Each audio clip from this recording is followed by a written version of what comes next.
Testemunhos para a Igreja, volume 5, capítulo 17, Diligência no trabalho.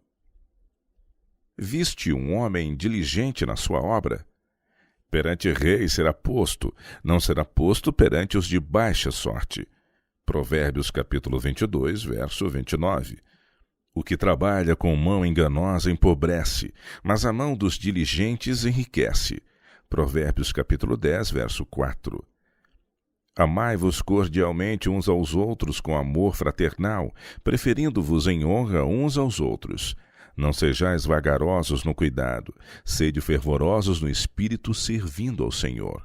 Romanos capítulo 12, versos 10 e 11. As muitas admoestações à diligência, encontradas tanto no Antigo como no Novo Testamentos, indicam claramente a íntima relação existente entre nossos hábitos de vida e nossos sentimentos e práticas religiosas.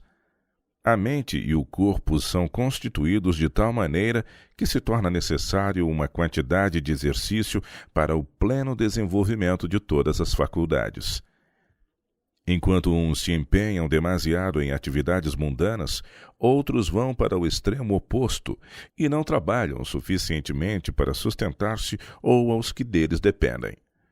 O irmão pertence a essa classe. Ao passo que ocupa a posição de provedor e protetor da família, não o é em realidade. As mais pesadas responsabilidades e encargos permite que recaiam sobre sua esposa, ao passo que ele fica em descuidosa indolência ou se ocupa em pequeninas coisas que pouco valem para o sustento de sua família. Senta-se por horas e conversa com os filhos ou vizinhos sobre coisas que não têm muita importância. Toma as coisas folgadamente e se diverte, ao passo que a esposa e mãe faz o trabalho que precisa ser feito para preparar as refeições e aprontar as roupas para uso. Esse irmão é um homem pobre e sempre será um peso à sociedade, a menos que assegure o privilégio a ele concedido por Deus e se torne um homem. Qualquer pessoa pode encontrar alguma espécie de trabalho, caso realmente o queira. Mas se é descuidoso e desatento, verá que as colocações que poderia obter serão preenchidas pelos de maior atividade e mais aptidão para o trabalho. Deus nunca o designou, meu irmão, a situação de pobreza em que se encontra. Por que lhe deu ele essa estrutura física? Você é tão responsável por suas habilidades físicas como são seus irmãos por seus recursos. Alguns deles sairiam hoje lucrando, caso lhes fosse possível trocar sua propriedade pela força física que você possui. Mas, uma vez colocados em sua posição, haveriam de, mediante diligência no emprego tanto das forças físicas como das mentais, estar em breve acima da necessidade, sem dever coisa alguma a ninguém. Não é por ter Deus má vontade que as circunstâncias parecem ser contra você, mas por não usar a energia que lhe deu. Não era sua intenção que suas faculdades se enferrujassem pela inação, mas fossem robustecidas pelo uso. A religião que você professa torna tanto seu dever empregar o tempo durante os 6 dias de trabalho como ir à igreja no sábado. Você não é diligente no serviço, deixa passar horas, dias e mesmo semanas sem nada a realizar. O melhor sermão que lhe seria possível pregar ao mundo seria mostrar decidida reforma em sua vida e prover às necessidades de sua família. Diz o apóstolo, mas se alguém não tem cuidado dos seus, e principalmente dos da sua família, negou a fé e é pior do que o infiel. 1 Timóteo capítulo 5, verso 8. Você acarreta descrédito sobre a causa, estabelecendo residência em um lugar onde condescende por algum tempo com a indolência, e depois é obrigado a incorrer em débito para alimentar sua família. E nem sempre você é correto em pagar esses seus débitos honestos.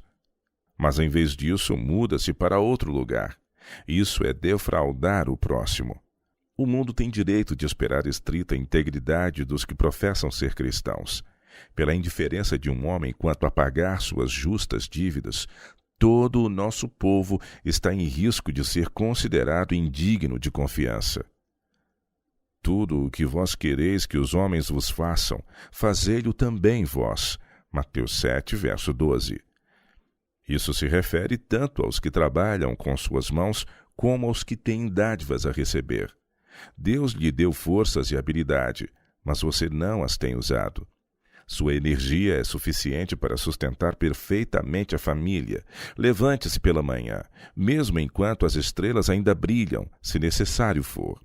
Planeje alguma coisa e então a realize. Cumpra cada propósito a menos que seja prostrado pela enfermidade. Prive-se da comida e do sono, de preferência a ser culpado de reter de outros aquilo que lhes é devido. A montanha do progresso não pode ser escalada sem esforço. Ninguém espere ser carregado para receber o prêmio, seja em assuntos religiosos, seja nos seculares, caso não haja diligência de sua parte. Nem sempre ganha a corrida o que é ligeiro ou a batalha o forte. Todavia, o que trabalha com mão remissa empobrece. Provérbios capítulo 10, verso 4. Os perseverantes e industriosos não só se sentem contentes eles próprios, como contribuem grandemente para a felicidade de outros. A competência e o conforto não são em geral conseguidos senão à custa de diligente esforço. Faraó mostrou seu apreço por esse traço de caráter quando disse a José: "E se sabes que entre eles, os irmãos de José, há homens valentes, aptos, diz a margem, os porás sobre maiorais do gado, sobre o que eu tenho." Gênesis capítulo 47, verso 6. Não há desculpa para o irmão, a não ser que o amor da comodidade e a incapacidade para planejar sejam uma desculpa. A melhor solução a ser seguida por ele agora é sair de casa e ir trabalhar para alguém que planeje por ele. Ele tem sido por tanto tempo um patrão descuidoso e indolente para si próprio que pouco realiza e seu exemplo é mau para os filhos. Estes têm o mesmo cunho de caráter. Deixam a mãe suportar as responsabilidades. Quando se lhes pede que façam alguma coisa, fazem-na, mas todos os filhos não cultivam, como devem fazer, a faculdade de ver o que deve ser feito e fazê-lo sem que se lhes diga. Uma mulher comete para consigo mesma e a família uma grave injustiça quando ela faz seu trabalho e o deles também, quando traz a lenha e a água e até pega o machado para cortar a lenha, enquanto o marido e os filhos se sentam por perto do fogo, entretendo-se em conversar. Nunca foi desígnio de Deus que as mães e esposas fossem escravas de suas famílias. Muita mãe se acha sobrecarregada de cuidados, ao passo que os filhos não são educados a partilhar dos encargos domésticos. Em consequência, elas envelhecem e morrem prematuramente, deixando os filhos justamente quando a mãe é mais necessária para guiá-los em sua inexperiência. De quem é a culpa? Os maridos devem fazer tudo quanto lhes seja possível para poupar cuidados à esposa e manter-lhe o espírito animoso. Nunca se deve fomentar ou permitir nos filhos a preguiça, pois em breve se torna hábito. Quando não empregadas em ocupação útil, as faculdades ou se enfraquecem ou se tornam ativas em alguma obra má. O que você necessita, meu irmão, é exercício ativo. Cada traço de seu semblante, cada faculdade de sua mente assim o indica. Você não gosta de trabalho árduo, nem de ganhar seu pão com o suor de seu rosto. Mas esse é o plano ordenado por Deus na economia da vida. Você deixa de concluir aquilo que inicia, não se disciplinou na regularidade. A sistematização é tudo. Faça apenas uma coisa de cada vez, e faça-a bem, finalizando-a antes de começar um segundo trabalho. Você deve ter horas regulares para levantar, para orar, para comer. Muitos perdem preciosas horas de atividade na cama, porque isso satisfaz sua inclinação natural, e fazer o contrário requer esforço. Uma hora perdida de manhã está perdida para nunca mais ser recuperada.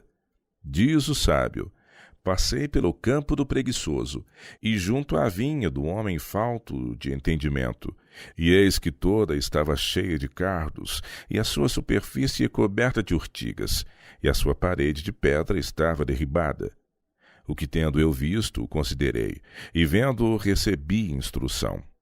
Um pouco de sono, adormecendo um pouco, encruzando as mãos outro pouco para estar deitado, assim sobrevirá a tua pobreza como um ladrão, e a tua necessidade como um homem armado. Provérbios capítulo 24, versos de 30 a 34. Os que têm qualquer pretensão à piedade devem adornar a doutrina que professam, e não dar ocasião de que a verdade seja ultrajada em virtude de seu procedimento precipitado. A ninguém devais coisa alguma. Romanos 13, verso 8, diz o apóstolo. Você deve agora, meu irmão, empreender imediatamente a correção de seus hábitos de indolência, remindo o tempo. Veja o mundo que a verdade efetuou uma reforma em sua vida.